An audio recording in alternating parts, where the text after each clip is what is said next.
Hello बच्चों, कैसे हो आप सब।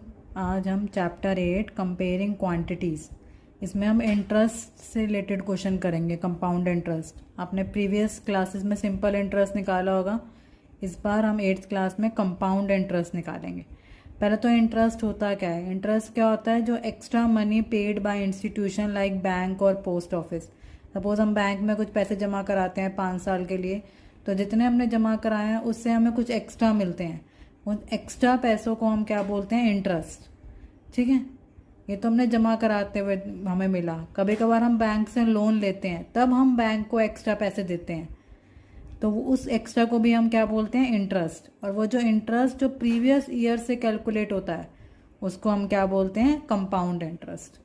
ठीक है, तो कंपाउंड इंटरेस्ट निकालने का फॉर्मूला है, पहले हम अमाउंट निकालेंगे जो हमें बैंक ने लोन दिया है, उस पर हमें उसको बैंक को कितना अमाउंट वापस करना है, हम वो अमाउंट निकालेंगे। तो अमाउंट क्या फॉर्मूला क्या होता है? A is equal to P 1 plus R upon 100N।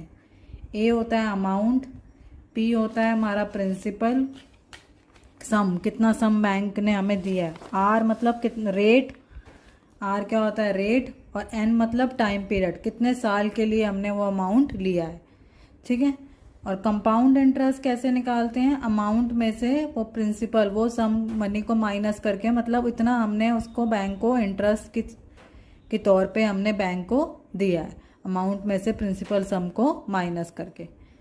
कभी कभार क्वेश्चन में पूछा जाता है इंटरेस्ट निकालना है हाफ ईयरली, तो जब भी हाफ ईयरली आएगा आपको ये याद रखना है कि R/2 हो जाएगा, मतलब R अपॉन 200 हो जाएगा, और जो n था वो हमारा क्या हो जाएगा? 2n। ये कब होगा? जब हाफ ईयरली होगा, जब हम आपको इंटरेस्ट कैसे निकालना होगा? Half yearly. तो फॉर्मूले में कुछ चेंज हो जाएंगे, R अपॉन 200 हो जाएगा और n की जगह क्या हो जाएगा? 2n। तो इसी से रिलेटेड हम कुछ क्वेश्चंस करते हैं। जैसे कि हमारा फर्स्ट क्वेश्चन है, calculate the amount and compound interest. मतलब हमें अमाउंट निकालना है और फिर कंपाउंड इंटरेस्ट निकालना है। तो पहला पार्ट है ₹10,800 for 3 years at 12.1/2% per annum compounded annually. तो P हमें दे रखा है ₹1,800, N मतलब टाइम पीरियड हमें दे रखा है 3 ईयर, और रेट है हमारा 12.1/2%। तो इसको हम नॉर्मल फ्रैक्शन में निकाल लेते हैं, तो ये हो जाएगा 25/2%। ठीक है, अब अमाउंट निकालने का फॉर्मूला है A is equal to P 1 plus R upon 100N। ये आपको फॉर्मूला पहले लिखना है।